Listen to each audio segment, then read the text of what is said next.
1, 2, 3, 4. Pedagogy a go-go.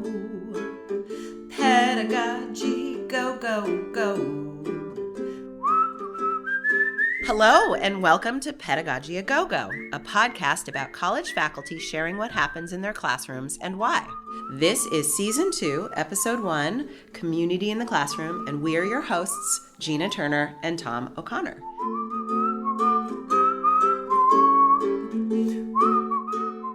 Hey, Tom. Happy fall. Happy fall, Gina, and good morning, and welcome to my turf. That's right. I made the schlep up from deepest New Jersey to Monroe campus You today. sacrificed everything to get here very early in the morning because I know you're driving quite a distance to be up here in Monroe County this morning. So thank you. I will try to be a really good host, I promise. Yeah, well, you should, because I also had to deal with fox poop. We think it was fox poop outside of our driveway this morning when I took the dog out.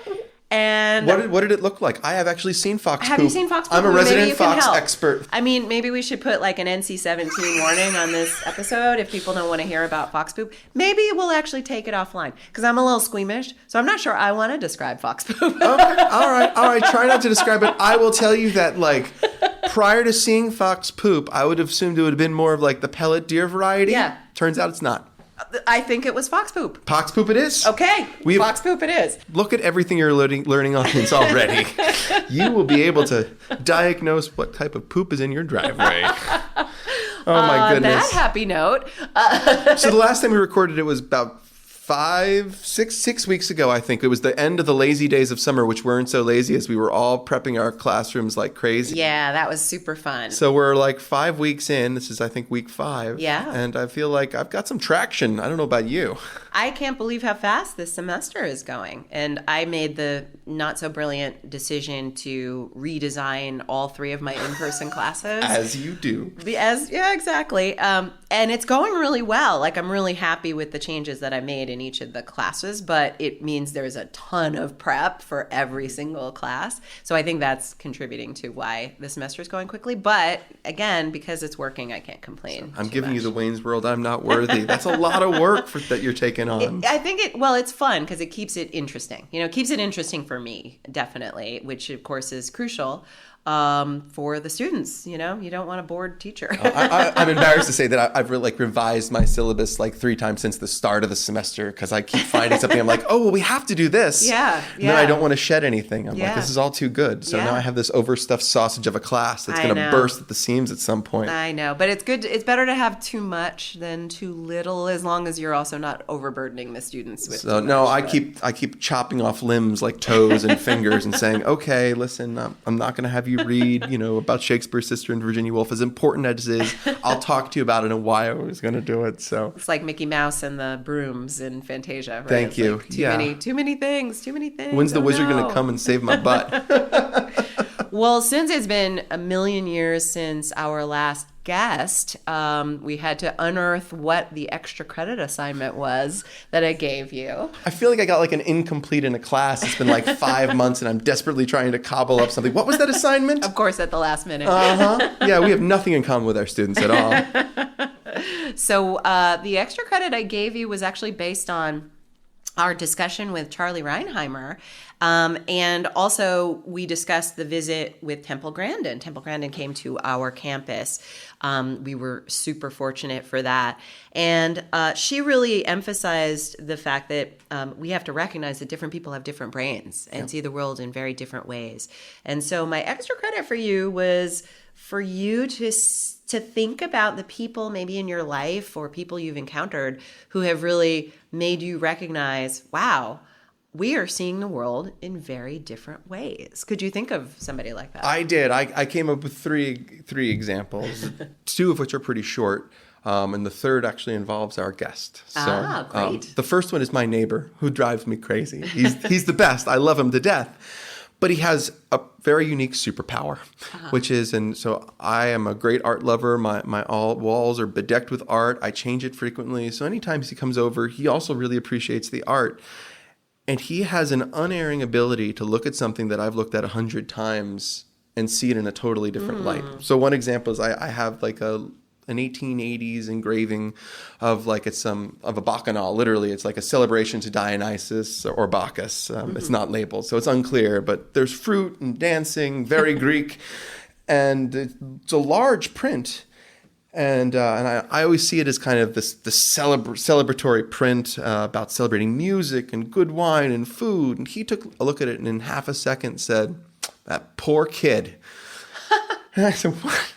He's like, the kid they're going to sacrifice. Oh, said, wow. So he's like, "No, look." And sure enough, like in the corner of the picture, there's a little boy. He doesn't look particularly distressed, but there's like this big guy standing behind him, and he's just like holding a knife near the kid's head. Man. And he's done this to me repeatedly. Like Wow. I had a piece by Angel Bateo of, it was like a little girl with a little Punch and Judy Jack in the Box, and he looked at it, he said, "What's with the picture of the skull?" And I said, "What?" He's like, "Look." And sure enough, like, and I'm sure this was intentional, like the composition of the piece created this skull. Yeah. He does this to me constantly. Wow. So like Interesting. it's a wonderful reminder that like that everyone looks at something and sees something different and takes something away from different values. And so to pull that into one of my classroom experiences, I had, and I won't say when or in what class, I had a neuroatypical student who was a fabulous addition to my classroom, but had an unerring ability to, he would see things just to the side of the way that I saw them. And it produced fruitful discussions.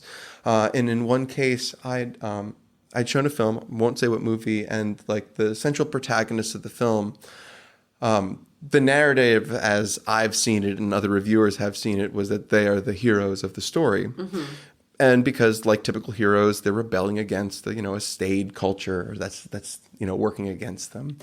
And he watched the movie and he was like, "Those stupid kids." And he was just kind of like, and I'm like, "Explain." And he's like, "Well," and he's like, "They're breaking all these rules." He's like, "Here are the rules that have been established in that universe, and they have elected to shred all of them and look at the chaos that they have sown in their own community."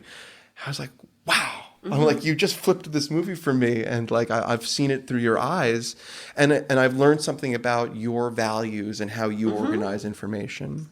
Well, so I know you said you didn't want to say what the movie is. Is it a movie you've shown in multiple classes, so it won't identify the specific class? Because I'm dying to know what the movie is. It was Wes Anderson's Moonrise Kingdom. Okay. So because I can completely relate to your student, I cannot bear destruction and chaos in movies, and I lose sympathy for the main characters if they create chaos in a film. So I've been in that same position of that student. So I'm just kind of like, wow, that's so cool. It was really wonderful. It was like it was a favorite moment of mine in the classroom where I was like, because the rest of the class was like, "That's crazy." And I'm like, "No, tell us more about this." Yeah, I don't. And we built the argument right there. I'm like, look at all these things that are caused by the way they're acting. Yeah. What if they had made different choices? Yeah. I don't care for that movie. I love that movie. So, all right, my third, the end, to sew up so I don't might get have made a lot of enemies So- because I know Wes Anderson has very, very strong. He does. It's all right. I get it. He's a bit twee for some folks. So I adore his composed images and recognize the problematic aspects of his work. Fantastic Mr. Fox, just to bring it back around, is the best Wes Anderson movie. That was my Fantastic I will Mr. Fox. fight anyone. I know, it was really good. I recognized it. Yes. I can't do it like Clooney can, but who can? I've been going for that slightly grayed beard look. It's not working for me either. So all right. So we have an amazing guest, an amazing professor here at Northampton Community College, a friend of mine. And so I have to share in terms of a world-shifting experience. When I came to Northampton Community College just over 3 years ago, one of my roles is observing classes. I've talked about this in previous podcasts. I love it. It's an amazing opportunity to see how different people approach different subject matters, different pedagogical tools. She was my very first observation. So the first classroom I got in on, and it is an unfortunate standard by which other observations have been judged, mostly because of my experience in it. So she was teaching an intro to psychology class at 8 in the morning. Big class too, like 35 students.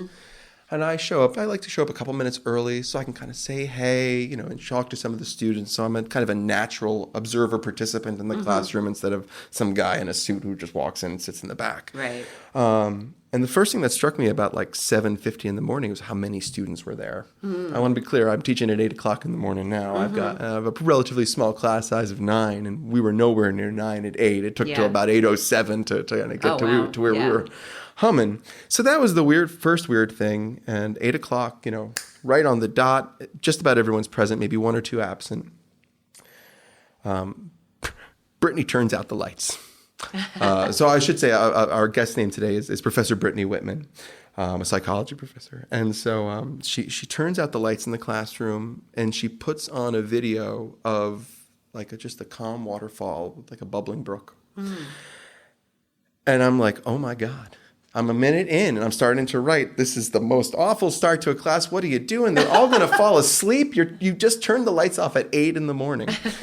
And so she goes, okay, guys, we're going to do a quick 4-minute guided meditation. And from 8 to 8:04, she walked them through this being aware of your breath, your visualization, none of which related to the topic of that day's class. But by 8:05, she brought the lights up, and it was like, ran the most focused class I've ever seen. That's fantastic. And had the most awake group of 33 students at 8 in the morning I've ever seen.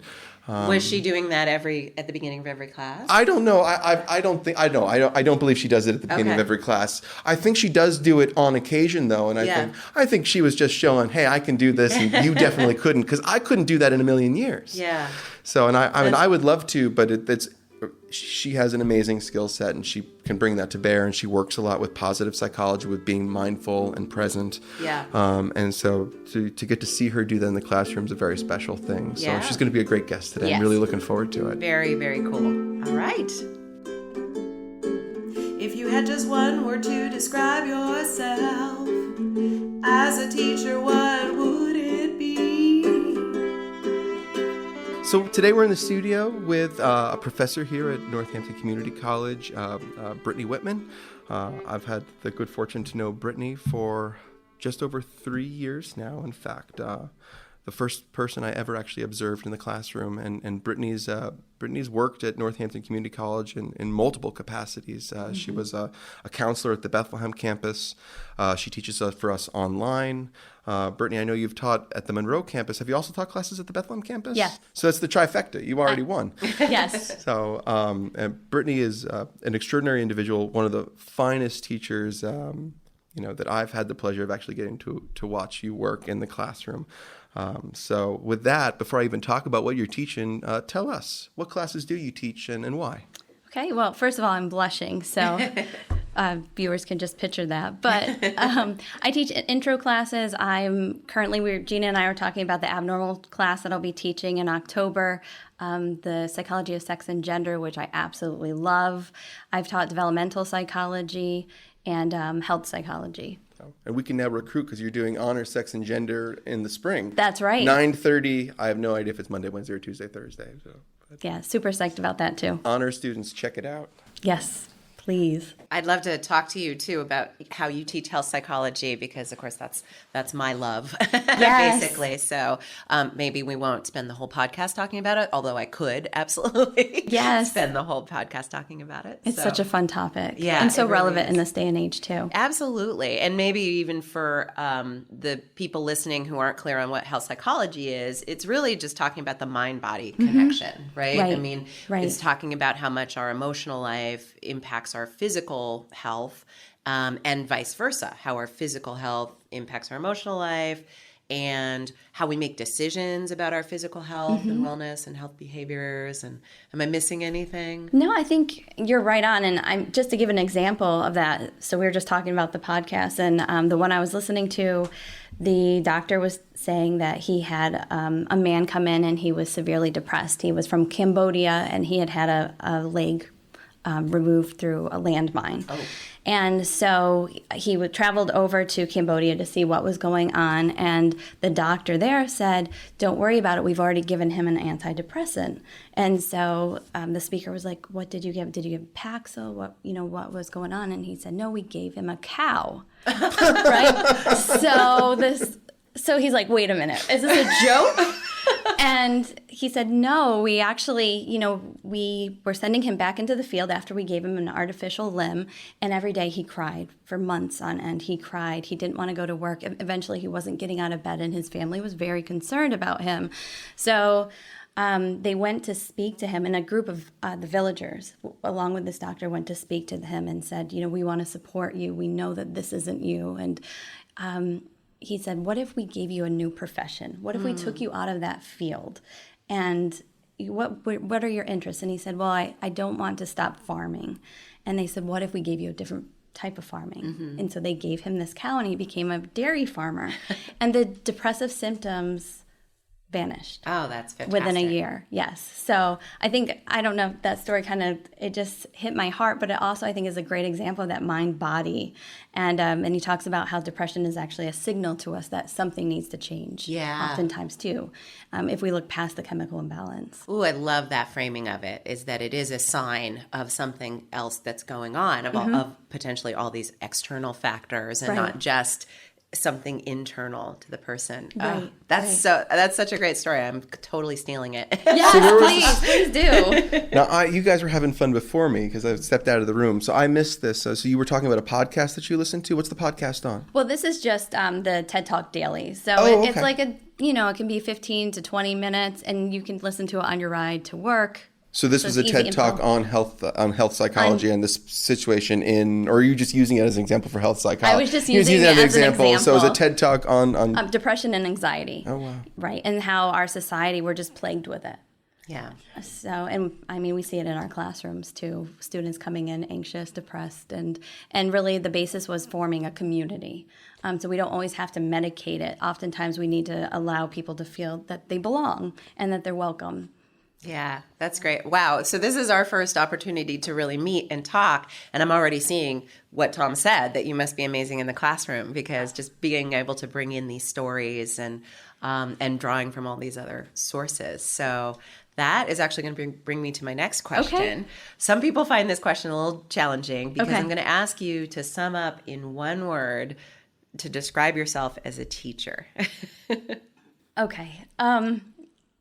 So I have to say that I went into my son's, I have to give you the preface. I went into my son's classroom to talk to his classmates about what I do for career day, right? Really fun. But afterwards, my son, when we got home, I was like, how did I do, right? Because he's going to be a really crucial grader here. Oh, yeah. And he said, Mommy, you were so enthusiastic. Oh. And so I think that's probably, I would say that's my one word, only because I do hope to bring a lot of energy into what I do because I want to get buy-in. Mm-hmm. And so whether it's second graders or it's 20-somethings or adult learners, I want them to feel like they want to buy into what we're teaching. That's great. And that's an audience, too, that's going to be honest with you. Absolutely. Right? They're not going to pretend like, oh, no, that was really interesting. Right. Yeah. I mean, early in my career, I was working with children on the autistic spectrum.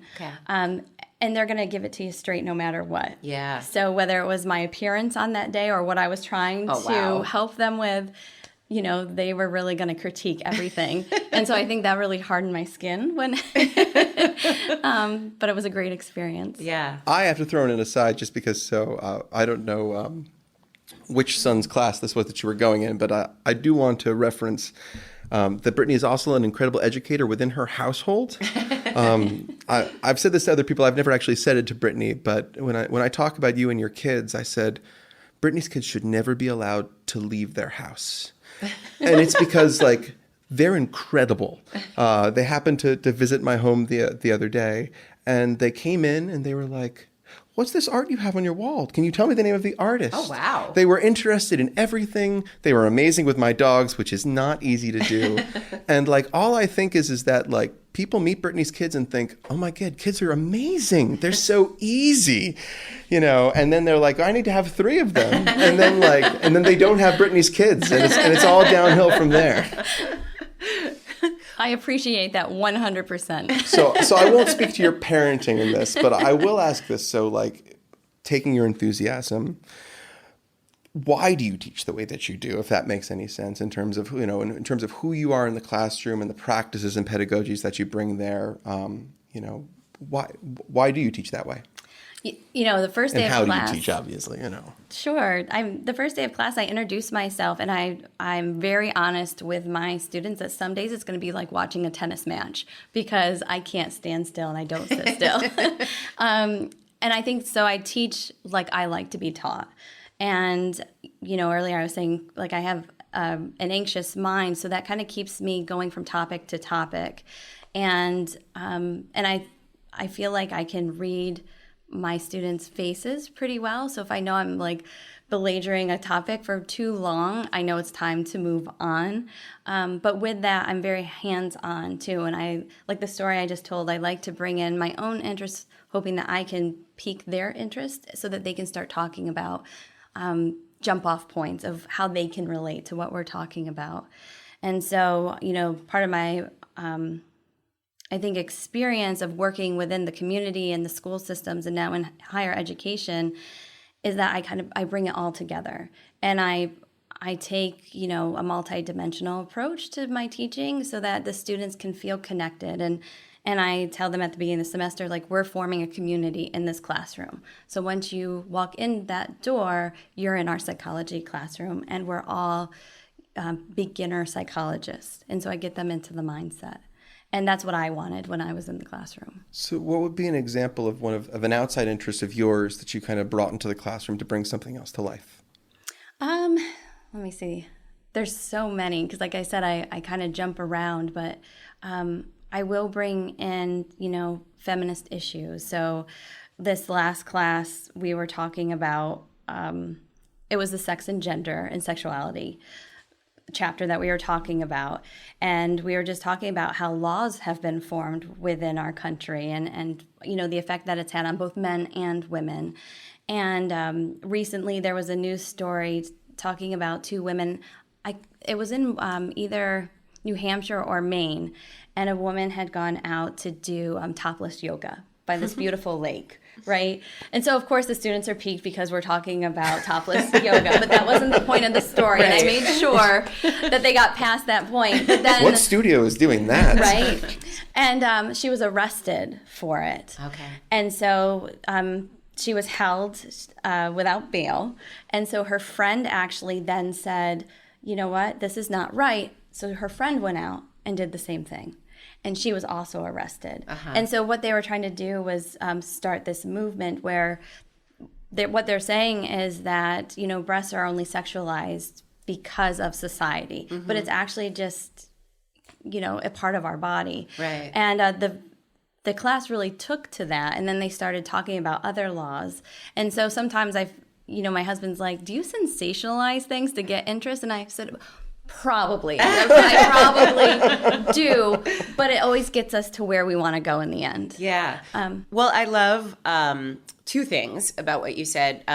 One is just simply, it's such a great illustration of the double standards that are placed on gender that we are so oblivious to so much of the time, right? Because men are topless all the time. Right, exactly. Right? So it's just, and it takes highlighting it with a story like that for people, students, and anyone right. to realize, wait a minute, men are topless. We just don't refer to it as topless, right? Because of exactly what you described. Right. And that the people who make the rules about who gets to be topless are the ones who don't get in trouble for being topless. Absolutely. Right? So, and the other thing that struck me about what you were saying is just this level of honesty in the classroom that I was really hearing. You were talking about, like, I have an anxious mind, so I have to talk about a lot of different things, and I'm very upfront with my students, and even the fact that you used to work with kids who were like calling you out and on everything right. possible. So, and I'm wondering also, do you feel like you had teachers who did teach you in that way? Did you have experiences as a student that informed your teaching? Absolutely. I mean, I was working 3 part-time jobs and taking 18 to 20 credits. Oh my gosh. Because I was paying for, everything myself. Yeah. And so I found a community, and that's why I always push community in my classroom of friends and faculty, administrators that kind of took me under their wing. I remember, I didn't have a computer of my own, so I was in the computer labs after work at like 1 a.m., and I had, her name was Christina Christmas, and she worked in the Student Union building, and I had worked for her. She gave me one of the laptops that she was done using. You know, it was stuff like that. Dr. Kelly Kenny, who is at Kutztown University, was my advisor during my graduate program. And my kids know her because she not only took care of me academically and intellectually, but she also took care of my well-being. And when I said that, I don't want to stay in the United States. Like, I want to go somewhere for my practicum.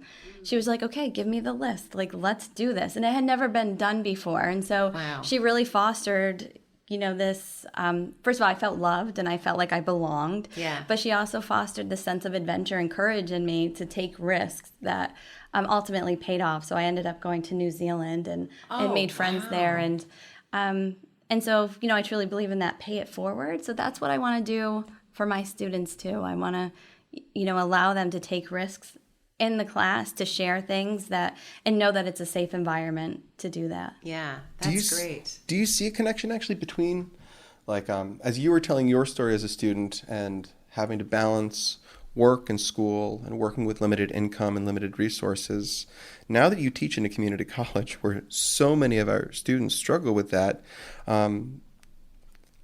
what's the connection there, I guess, is what I'm trying to say, in terms of, do you see greater meaning in that, and do you look at your own experiences, and does that affect the way you treat and talk to and support students inside your classroom? Absolutely. I mean, I think that, NCC has been a perfect fit for me because of that. I think that my compassion and my empathy for my students has gone up extreme amounts because I see my students come in and I hear their stories about I had to take care of my siblings so my mom could get to work, or my father's going through chemo, so I'm going to be late for class this day, or, I'm a high school student, I'm a dual enrollment student, I'm working 30 hours a week, and I'm, an honor student in high school. Like, you hear these things, and I think that it's helped me not to be so rigid and so black and white in my teaching, and also in my assignments. I think that I have a lot of open-ended assignments because I want them to draw on their own strengths, not my interests. Even though like I just said, I bring my interest into the classroom, but I really want to focus on the strengths of my students. Well, you just actually circled back to something I was hoping we would return to, which is that when you were talking about some feminist issues that you brought into the classroom, you were also actually describing some feminist pedagogical practices in terms of building a community. And when you're talking about things like these open-ended assignments, that speaks actually to feminist pedagogies. Do you, is there a relationship between those two things? Do you identify that in that way in the classroom at all? I mean, when I'm working with the students, I want them to collaborate and I want them to see that we need partnership. And I want them to identify, especially at the beginning of the semester, I think that we greatly talk about all the similarities we have within this, community that we're building, but not to forget about our differences and what makes us individuals. And I hope to weave those two together to see how strong we can create our community with our differences and our similarities. So I don't know if that answers your question, but that's really the goal, the focus by the end of the semester. I'm not sure it was a great question, actually. It was more that I saw these two things coming together, and I just wanted to return to the site of that to investigate it, because I think about that a lot in my own classrooms in terms of, am I giving too many top-down critical discourse type questions as opposed to things that allow for more open-ended, the things like the believing game, where before we reject this idea outright, let's imagine what it is to believe this for a moment in the classroom before we discard it, and so you just seem to be speaking to that. I was struck by the fact that you wanted to do a practicum out of the country for several reasons. One is that the field of psychology it has so much of a cultural component to it. Absolutely. So I was wondering, did you see differences in the way psychology is practiced and even received in New Zealand? And does that impact the way that you teach psychology? Absolutely. I mean, within the counseling office that I was working with, there was one other American, and the first day that I arrived, he had said, you really need to learn about each practice that we have going on here, and then I want you to try it out.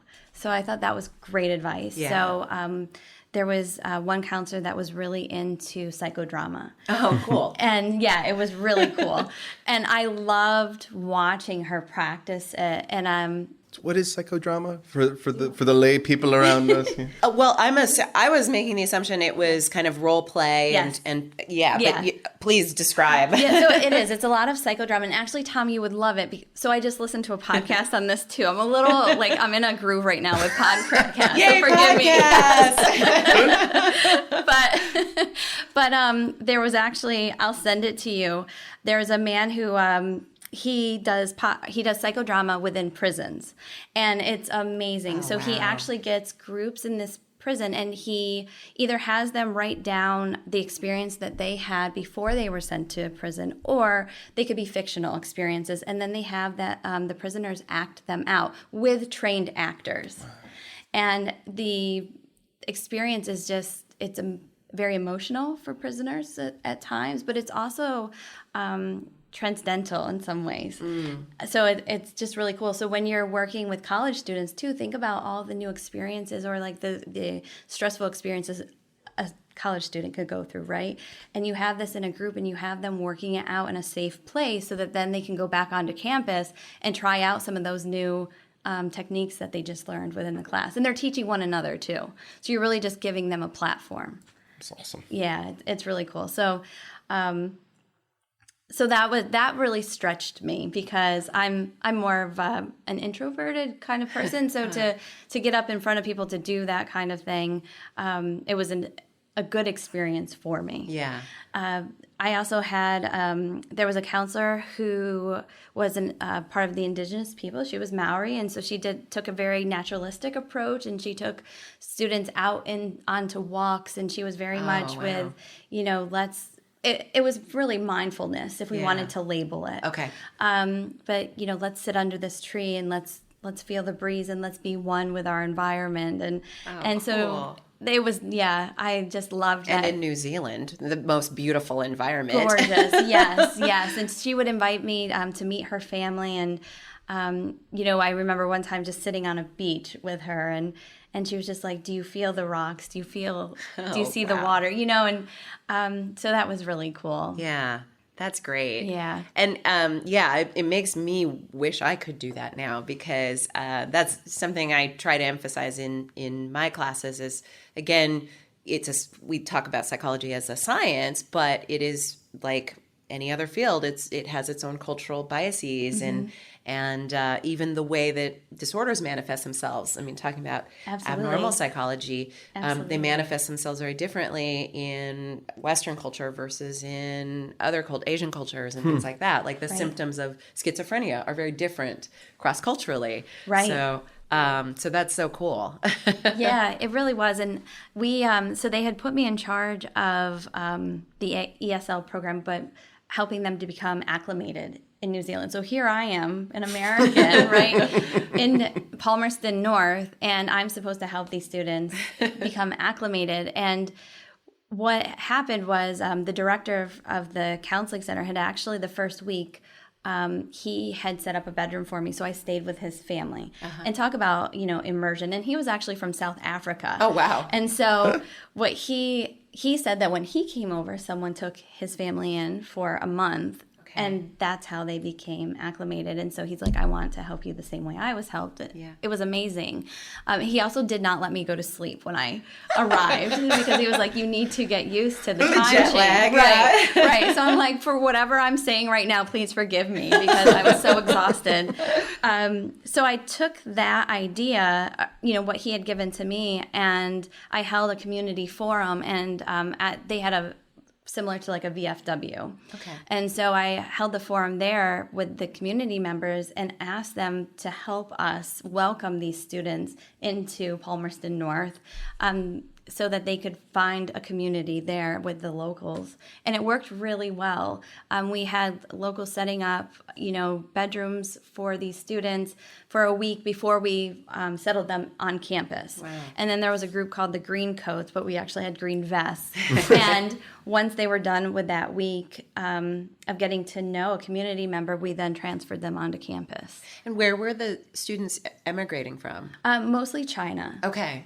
Interesting. Yes. Wow. So that was something I had no idea, that there was that much of an influx into New Zealand. Right. And is it fairly seamless for people to emigrate into New Well, Zealand? It it's, sounds like they really put a lot of effort, at least in this program, Right. to help people. It was really so the students came over government funded. Okay. And so they were told before they even entered into the program what they were going to be studying. I see. So from my perspective, when I was counseling these students, apart from being a green jacket, we were really talking about how do you make your interests fit into this assigned program. Okay. When really, I had one student who she was supposed to be an accountant, and they were like, she was like, I hate numbers, I hate math, no. and so, but she didn't want to dishonor her family by trying to change.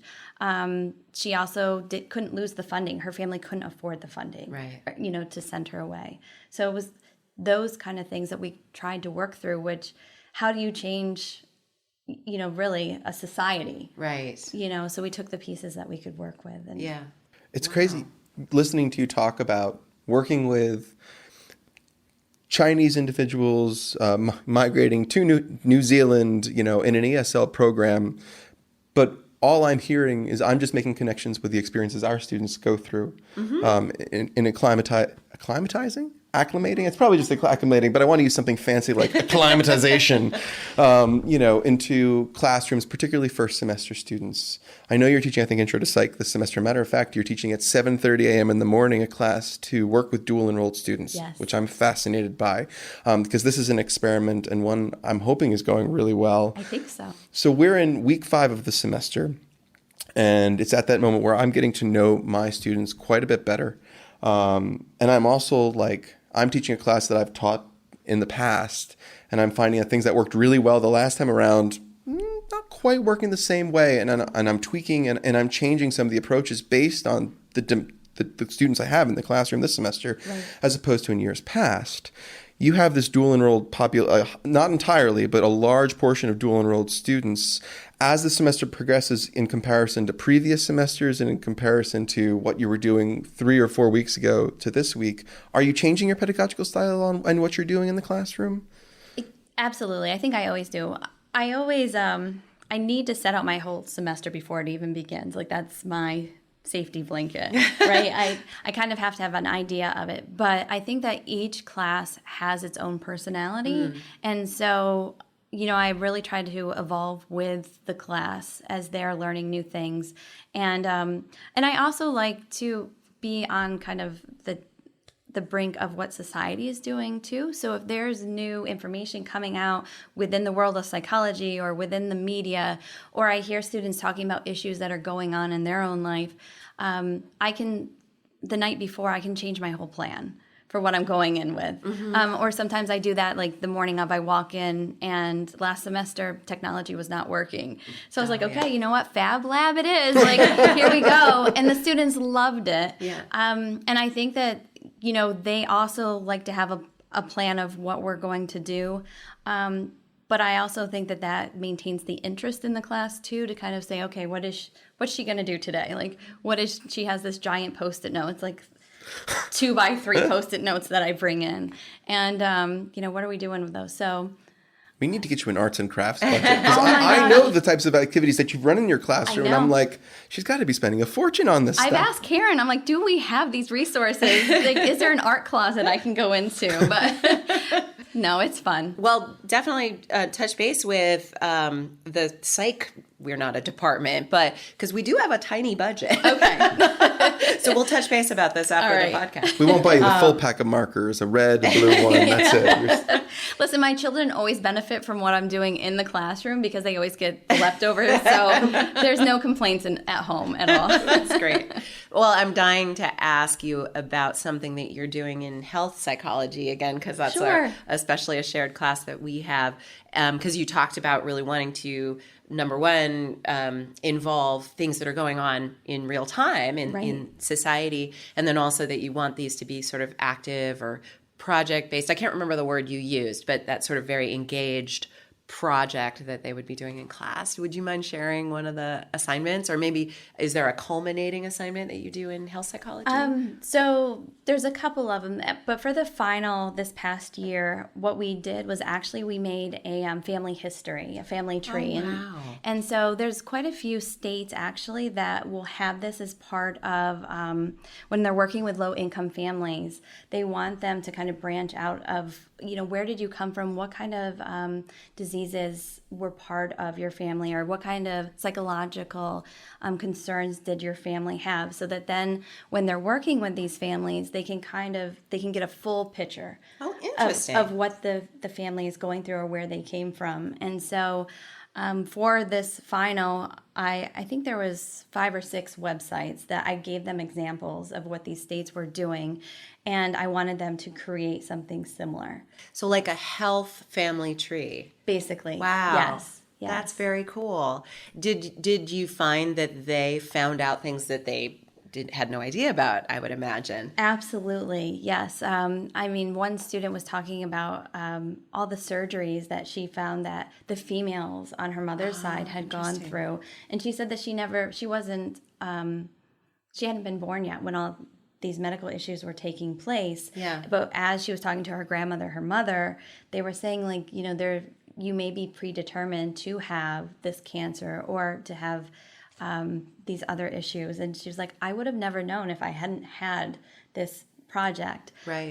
There was another student who found that depression and anxiety ran in her family. And she said, I always thought it was just like crazy Aunt Kathy. Yeah. Like, I didn't know. And so then we also talk about like labeling and what does that mean to family members, or, do we embrace it and do we work with it to then find support for it, or do we kind of shun them and push them out of our family? And so we talk about a lot of family dynamics with this project too. Because so much of this stuff, just you didn't speak of it. I mean, certainly mental illness, but even physical illness, right? Like cancer, the C word, right? Yes, and there was even thinking that if you mentioned cancer, then that meant you sort of you were a goner. You didn't want to acknowledge that cancer existed in the family. Yes. Just my own personal experience. I knew that I had 2 great aunts who had died of cancer somewhere in their 50s, but it was very vague, and I never really heard details about it from my grandmother or my mom. Right. And then later my mom had breast cancer, and so I actually ended up meeting with a genetic counselor who asked me for a family history, and I'm like, I think they were in their 50s, so I didn't know. So that's a really powerful piece of information, especially now that we have more understanding of the genetics and that kind of thing. I wish I'd had something like that in my own life. I mean, I was having a mother who's a cancer survivor, and we did at that point, usually when someone has cancer, at that point you might trace to identify some things. But from a psychological perspective, now I was 13 at the time, but it wasn't really spoken of course, parent-child dynamic, hide it from the kids. At 13, they're too young to deal with it, but mom doesn't have hair anymore, and there's all these different changes. And, looking at how it affected my family dynamics at that time, and how even, I'll bring feminism back in, even in terms of, my kind of enculturated masculinity, the way I've been taught to be a male, and how what am I allowed to talk about, right? So, a friend's father had cancer when I've been reading a lot of Brené Brown, so I'm thinking in terms of shame. Her. And so in terms of something I feel great shame about, I remember when, he was not doing well, and I would come in and I had no skill set to talk to him about his illness. And so we would talk about baseball because I was like, hey, we both kind of like this thing. I can connect. I want you to know I'm here. Right. But that was to the only degree to which I was comfortable. And when he passed, his mother didn't want me in the house anymore because she was so, she because I hadn't sat there and actually been with him and said, how are you feeling?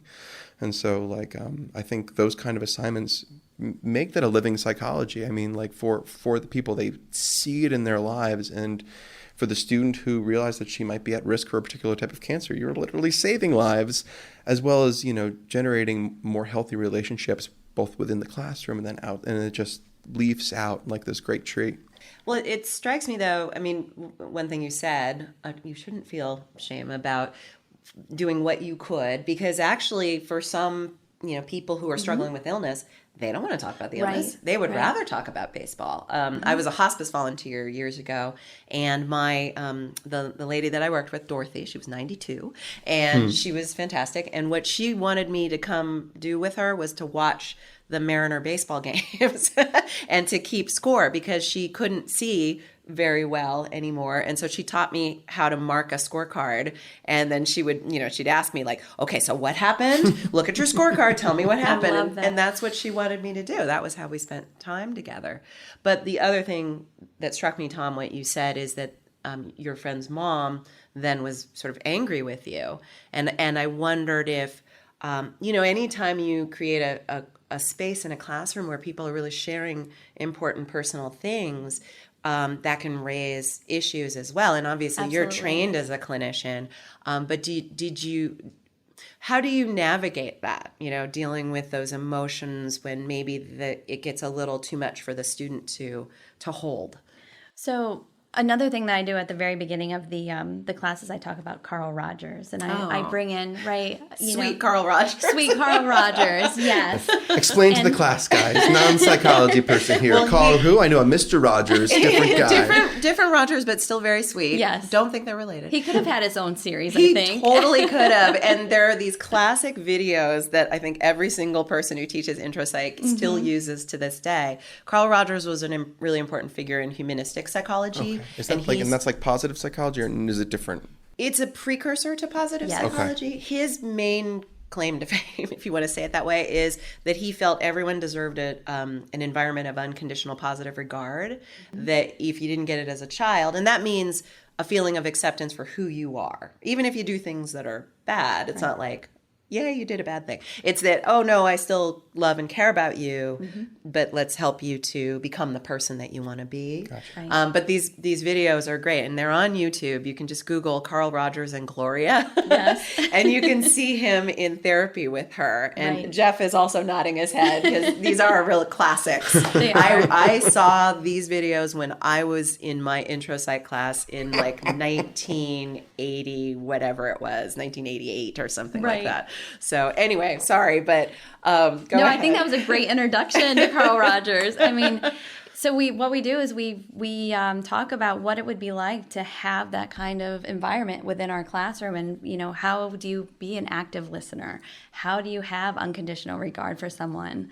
And so when we have these really emotional topics come up, or we have students that are feeling a certain way, I think that we've already created a climate where it's acceptable to feel that way. Oh, and nice. And we talk about the fact that these are just emotions, these are feelings. We can discuss them, and we can let them pass, because another one will be coming soon. Right. And so, right? Yeah. And I think Tom and you, we've talked about the fact that the person we are in this moment, in the next moment, will be evolving a little bit differently. Will be changing. And so we really stress that this moment isn't stagnant. And to have it be a safe space to have the emotion, Right. Because you're not going to fix it, Right, Yeah, exactly. yeah. That's Exactly. that's great. And a lot of times, too, other students can relate to what that student's going through. And, Sure. and so just to kind of build upon the strength that's coming from knowing, like, I'm not the only one is amazing. Yeah, yeah. Oh, I just love that idea of the community and building community in the classroom. So as a means of the evolution of this conversation, I want to pull up a little bit, I want to pull back from the classroom to academia writ large, right? Right.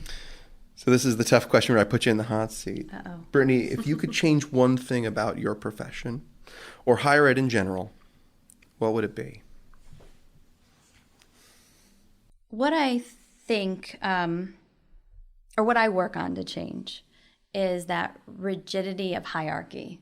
that I often see where I've seen before, I'm the instructor, you're the student, these are our places. What I would like to see more of is a synergy between the student and the instructor where, we're working together to create something amazing. I think that the majority of instructors, and I try to surround myself with instructors like this, they don't love to just teach, but they love to learn. Mm-hmm. And I would love to see kind of that encompass a campus. So we're not just coming onto campus to do our job to pass information on, but we're actually coming onto campus to also take information in, because we then can disseminate even more great information to those around us. Mm-hmm. And so I'd just like to see more of a two-way street, because oftentimes I'll walk away from a classroom with more information than I had going in. Mm-hmm. So to kind of keep my eyes and ears open to what the students are saying, I think could be done better and more. And I include myself in that. So the impossible question, which is, I was just asking questions like this in my class this morning, is when you talk about that kind of culture shift in a campus community, what kind of things can we be doing to move the needle on that, to engage, to bring more faculty members on campus, to have that synergistic relationship? I think it starts with really owning our own weaknesses in front of the classroom, and I guess going back to the beginning of, staying in a classroom like, I don't know anything or anything. I'm sorry, everything. And I hope I know little of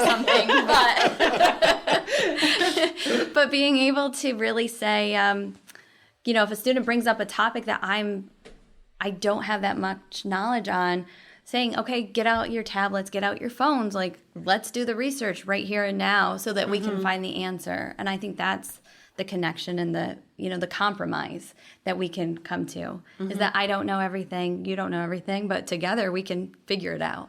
And it's so fun for them because it gives them a sense of agency too. Absolutely. Either when they research it, or we say, well, I'll come back and I'll research it and then we'll talk about it some more, because then they feel like they're part of building the class. Right. I'm a big fan of this series of books by this author, Louise Penny, and her main character in these books is this police detective investigator, like he becomes the head of the police.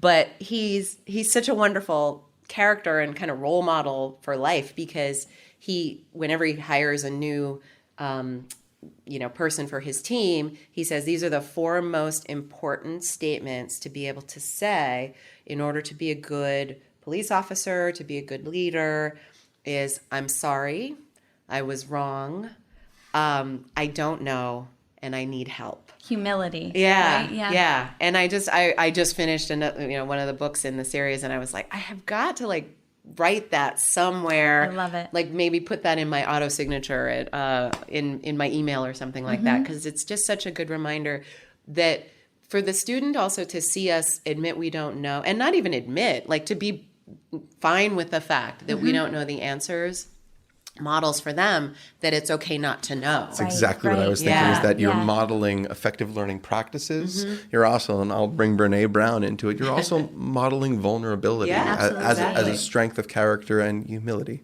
Yeah, yeah. I love the way you put that. Well, thank Louise Penny, the author. Yes. All right, this is our fun question. Yes. You should take this, Gina, because I grabbed the last one. All right. Well, I put her in the hot seat in the first time, so now it's your turn. Well, this is the fun question because we want to know something. We used to call it a guilty pleasure, and then I always argue that you shouldn't feel guilty about it. But some people like to say, "No, I do really feel guilty about this pleasure." So, what is a guilty pleasure that maybe we don't know about you that you wouldn't mind sharing with us? So, Tom might know this, but I'm a total superhero, everything Star Wars geek. Love all of them, any of them. I don't necessarily wear the t-shirts around campus, but in my private life, you might see me in a Captain America t-shirt or Star Wars t-shirt. And I think it's something that my father, he was an enthusiastic person when it came to comic books and superheroes, and has a mass collection.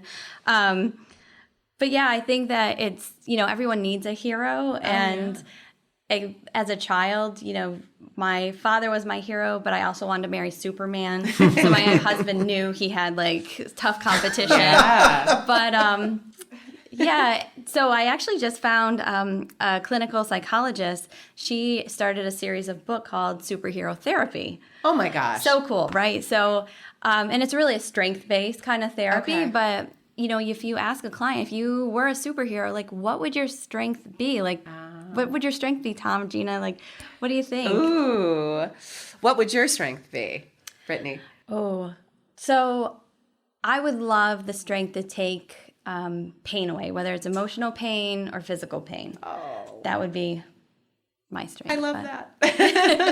I think mine would return to that moment of shame I was describing before. If I could have any superpower, I would wish it to be present in the moment with someone and feel not just sympathy, but true empathy for them. And I try that in always things, but I think, come up against the limitations of masculinity in our culture and what it allows. And I think it's funny that you describe your guilty pleasure as enjoying traditionally male, right, things like superheroes and having seen the Avengers in theaters with you and having seen Star Wars in theaters with you, you should not feel guilty for that. But I guess that I would love that, like, because some people have this and I consider it a superpower. Like my mother can do this. My wife Becca can do this.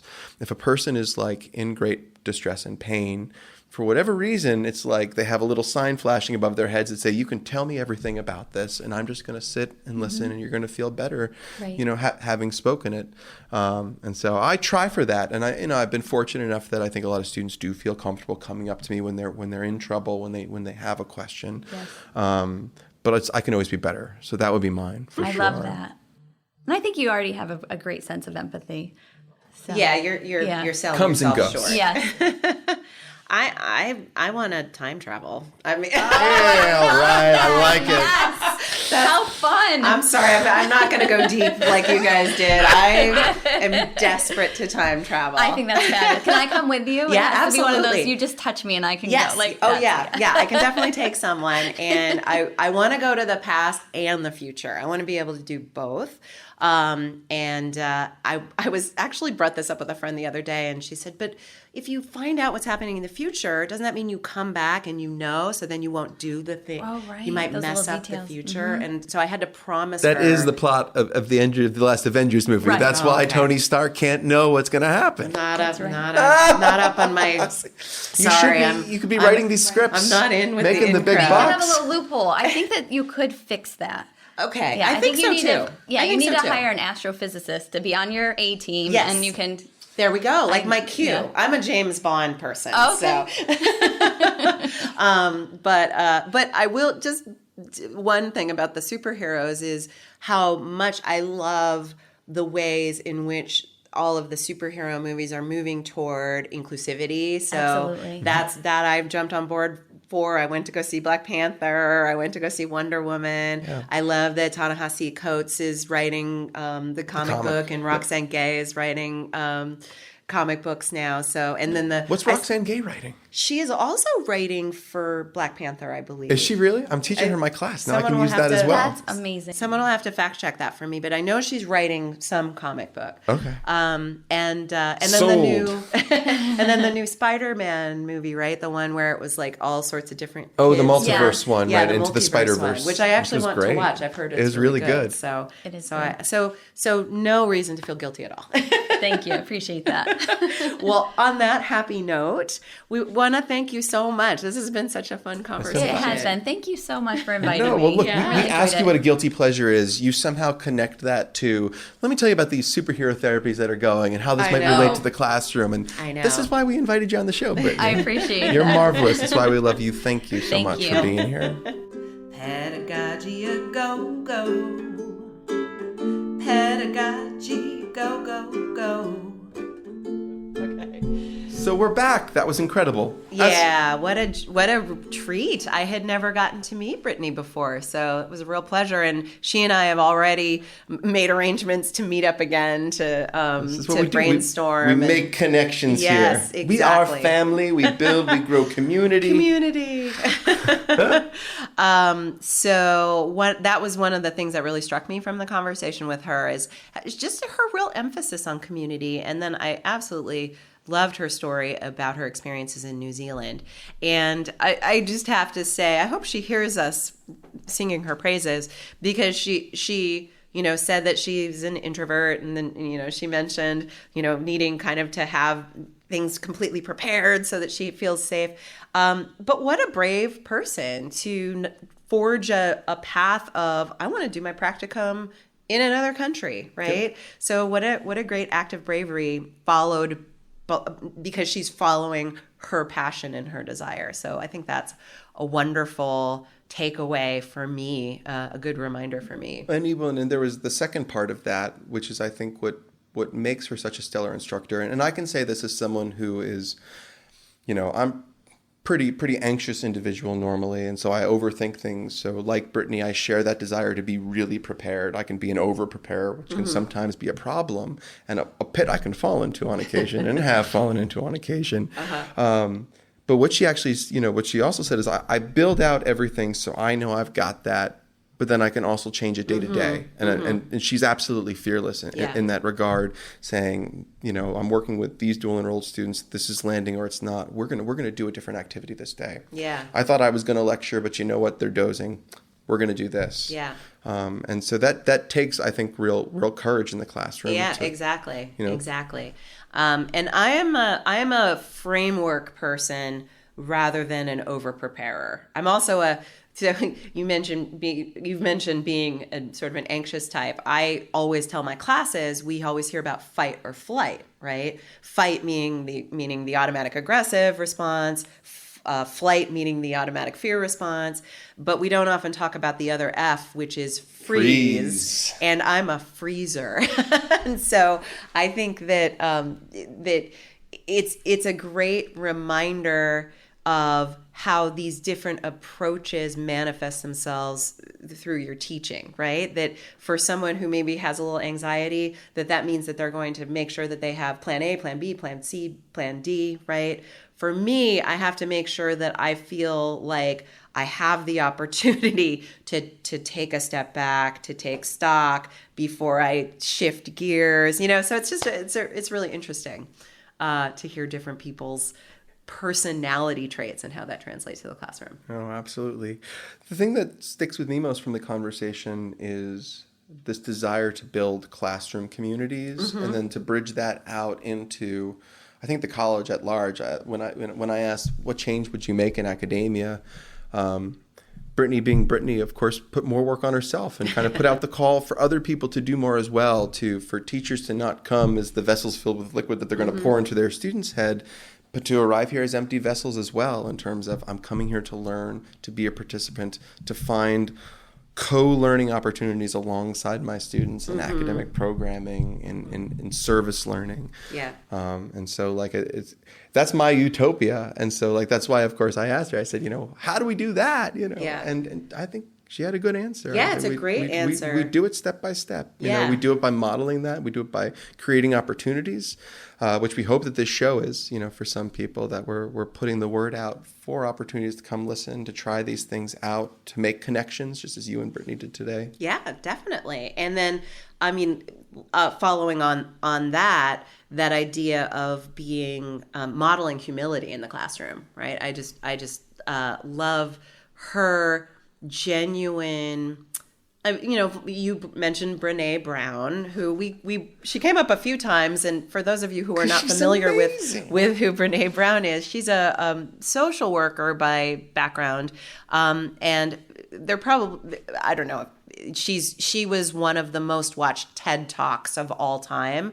So many people have probably heard of her, maybe even just for that reason. But her work was on understanding how vulnerability and shame are really at the heart of a lot of the negative behaviors and negative outcomes that people experience. And her work has now trickled from beyond kind of a clinical setting to workplace settings, leadership, classrooms, parenting. So check her out. Check out her TED Talk. Daring Greatly is her most recent, I think. No, Dare to Lead. Dare to Lead, is okay. the newest one, yeah. Uh-huh. Because I just finished it. I'm one behind. It's like Pokemon, collect them all. But that idea of sharing vulnerability, and I loved Brittney's answer to how do you cope with an emotional response in the classroom, and it was just basically to allow it to be there, right? To give it space and to recognize that it's a safe place because you've built that community in the classroom, and that sharing emotions with each other allows us to feel less alone. So that was a real fun chat. I had a blast with it. Well, it's that time when I give you some extra credit to think about. Oh, goody. And I think that we have an opportunity because I know your schedule, and I know that you're teaching the same class, an Intro to Psychology class, but in 2 different formats. You're teaching it online and you're teaching it on ground, and I think the ground section is an honor section, right? Mm-hmm. But it's also, of course, that you've taught just the regular Intro to Psychology on, on ground as well. So you've basically taught this course in every variant by which it is offered in the college. And it's morphed. All 3 versions have morphed significantly over the years, too. And so I guess in this semester, before we speak, I would just hope that, since you're in this privileged position of kind of being Intro to Psych expert, and you're working with different, but you're working with different demographics of students. You're working in different mediums. Online, in particular, is one that's come up, and we know from our conversations with Charlie Reinheimer and with other faculty members that some people are like, where we're going is great, and other people have some reservations. And we know that the technology isn't perfect, but that we can still work very effectively with the existing technologies and with our own kind of ingenuity and structuring assignments. So I thought it would be really cool for you to kind of come back, and after reflecting on the different classroom formats, what are you doing in each that's effective? What challenges do you encourage in specific formats, and what advice would you give? Because Intro to Psychology is, of course, a class that probably a majority of our students take at some point, if in their regular degree type. It's like one of our gateway courses. Yeah. So we have a ton of people teaching it here, as well as at other institutions, across the U.S. and I imagine beyond, who are listening to our podcast. There's a guy in Tokyo who's being like, I'm totally doing what she did in the classroom. So, except he's speaking Japanese. So. And so to come back, and I just love to have a conversation because whereas I've gone through the online training, I haven't taught a class online, and I often think about what would I be doing differently. I have taught honors sections in the past, and that is it presents opportunity, but it's not like it's just a sweet ride. It also means that we have to construct different assignments, right? With different same learning outcomes, but how we're going to journey there is a little bit different. So yeah, no, that'll be fun to actually explicitly compare contrast, because that will be helpful for me too, especially as I mentioned, I'm in the middle of redesigning honors, and it might mean that I make some additional tweaks as I redesign honors this semester. Let me hang my Lucy sign. The doctor is in, Gina. Here's your 5 cents, Tom.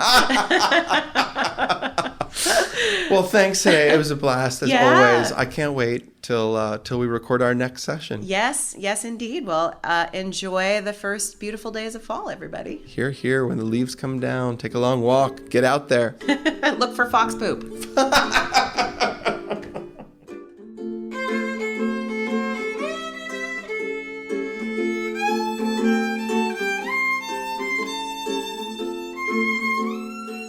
Hey, thanks for listening to Pedagogy A Go-Go, recorded in the Center for Teaching, Learning, and Technology at Northampton Community College in Bethlehem, Pennsylvania.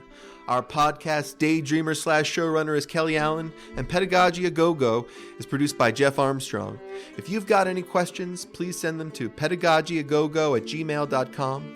Our social media handle is @pedagogyagogo, and you can stop by our website at www.pedagogyagogo.com for copies of podcast transcripts, guest assignments, and other useful tidbits. Keep in mind there are no hyphens or dots in any of the above web addresses. Until next time, this is Gina and Tom saying, take care and teach well.